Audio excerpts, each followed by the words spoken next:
The Teenage Mutant Ninja Turtles are one of the most popular franchises of all time. According to Wikipedia, they are ranked 19th in the world for highest grossing media franchise ever. They've been around since 1984 and started as a comic book in Dover, New Hampshire of all places. And that's right near where I grew up. So that small little fact makes me like these turtles a little bit more. With a franchise so popular that's been around for 40 years, you'd expect there to be a lot of iterations and a lot of different media, and you're not wrong. The Ninja Turtles have well over 40 games released on all different platforms starting back in 1989. Only 7 movies total, with a couple unsettling live action movies, a few popular TV shows, and a buttload of comics. The Ninja Turtles have been everywhere, and personally, I have not consumed a lot of Turtles media. I've seen the TMNT movie that was released in 2007, and I have played a few of the games. And the typical setup for these games are side-scrolling platform beat-em-ups.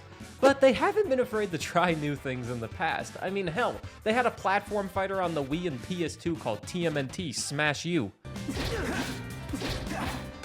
It's safe to say not every Ninja Turtles game has been incredible, but the past couple of years I feel have been filled with optimism for this franchise in terms of gaming. You have the Cowabunga collection releasing in 2022, which had 13 games from 1989 to 1994. You have Shredder's Revenge, which released a month before the Cowabunga collection, and it received high praise, and I personally loved it. Hell, I even have a physical copy of it. But it returns to the classic side-scrolling action beat-em-up style game, and it was inspired by Turtles of Time on the SNES, which I have not played. But what I want to talk about today is the most recent and more unique TMNT game with Splintered Fate.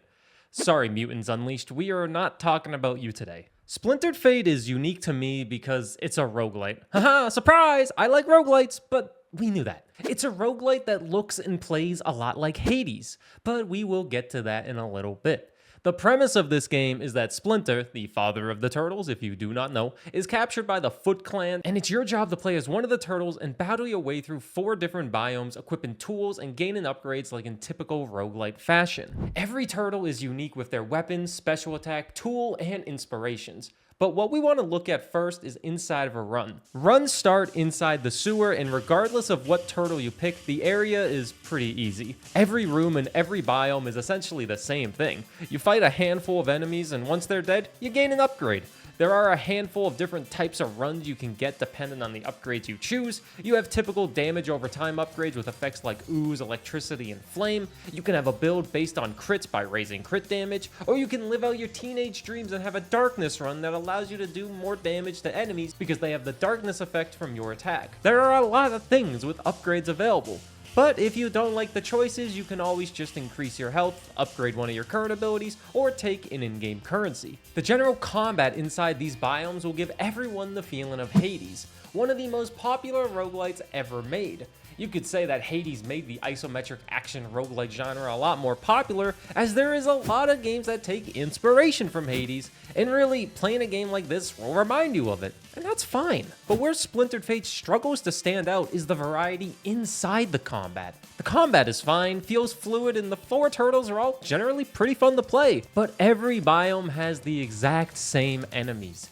You fight members of the Foot Clan, robots, rats, and sometimes mutant frogs, who are the worst, I will say. Their moveset stays the same throughout the entire run, and they just have more HP and do more damage to you. Sure, you'll get a few different variations of Foot Clan members towards the end of a run, but it still feels a little stale once you have played and potentially beat the game multiple times. But that doesn't even cover my biggest issue with the general enemies and combat, and that's the giant difficulty spike due to shielded enemies. Some enemies will have a shield, not a big deal. But in the 3rd and mostly the 4th biome, these shields have so much HP that it could genuinely take you 30 seconds to destroy them with you constantly attacking it, even with 0 difficulty enhancers enabled. Yes, you can learn the moveset of the enemy fast and you can dodge a lot, but it's just so arduous fighting these guys while also fighting so many little enemies. I think the shielded enemies are way too overtuned, and a newer player will probably not care to fight them after a few runs and just go play something else. These fixes are easy, I feel. It's mostly just the shielded enemies, but there is still one more enemy to talk about, and it's the bosses on the run.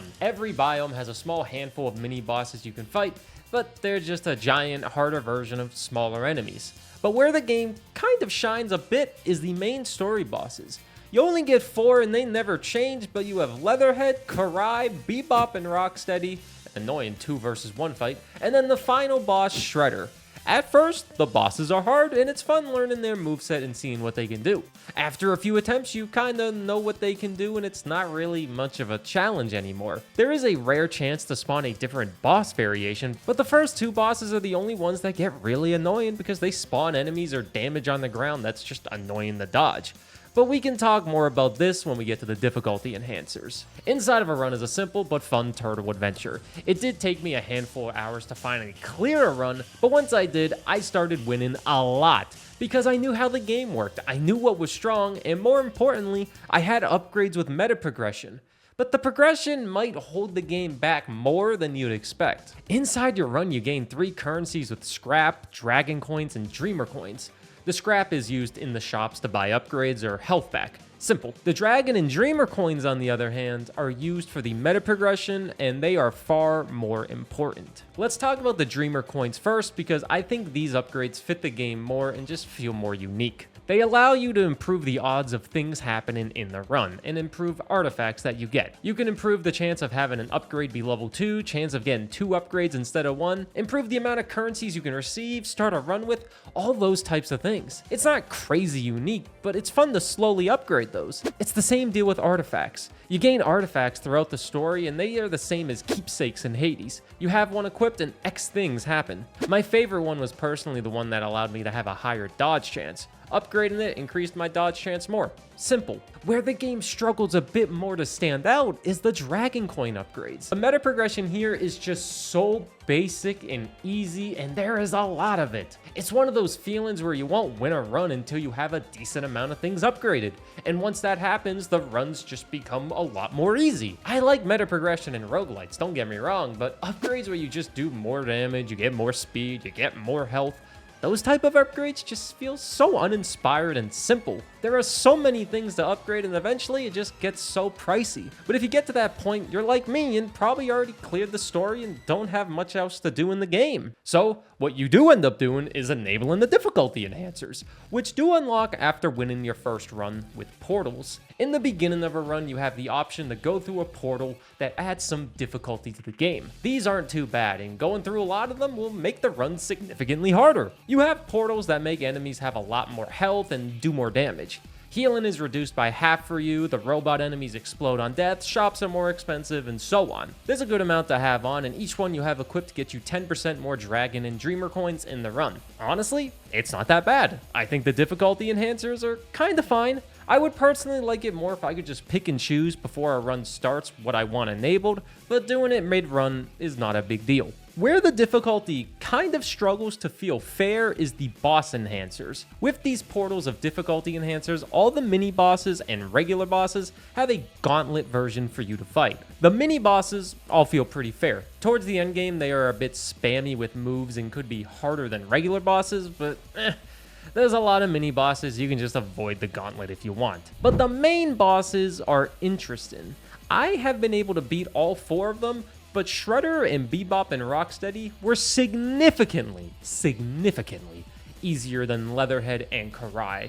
The first 2 bosses just straight up feel unfair with the gauntlets. And yeah, it's a difficulty enhancer, but they just feel hard to be hard compared to fun. Where the opposite can be said about the last 2 bosses, where it felt a bit more fair and scaled with difficulty. They were more fun to play against, and I'm more likely to face those gauntlets compared to the first 2. I beat the gauntlet version of Leatherhead and Karai, and I never want to play them again. But as a whole, difficulty enhancers do add some longevity to the game, and I will view them more as a positive. For me, the game is incredibly easy after clearing it a few times, but this added a nice challenge that kept me playing a little bit longer. Will I ever play this game again?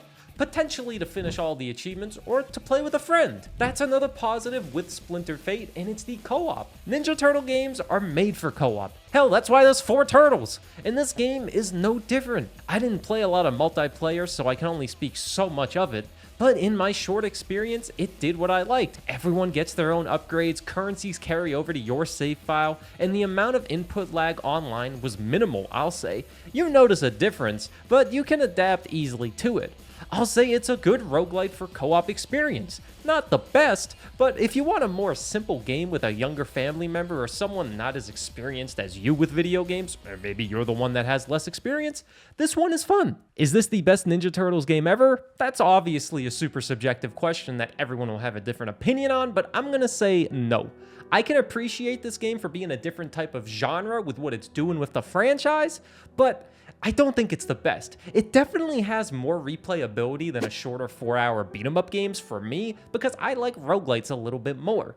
But I'm also not the best to judge this question because of how little experience I may have with the franchise. Does it make me want to go play more Turtle games? Most definitely. But Splintered Fate has its problems. The meta progression is just boring, to put it lightly. There's a few balancing issues that make the endgame run really unfun for a newer player, and the spikes of difficulty for bosses will make it either too easy or too unfair. But behind all that, you have a solid story with top-tier voice acting for every single character, along with a good experience to play with friends. There are a couple smaller things that I didn't mention, like dashing through a box or general font not really looking good with the UI and even bugging out of text box, but those are smaller things that I think will get fixed in time, and they don't really negatively affect your gameplay unless you get really mad about fonts. But overall, the game was fine. I got my money's worth with it, and I played it more than I thought, to be honest. Thanks for watching this video about the Ninja Turtles. They're a cool franchise, and I appreciate you taking the time to watch.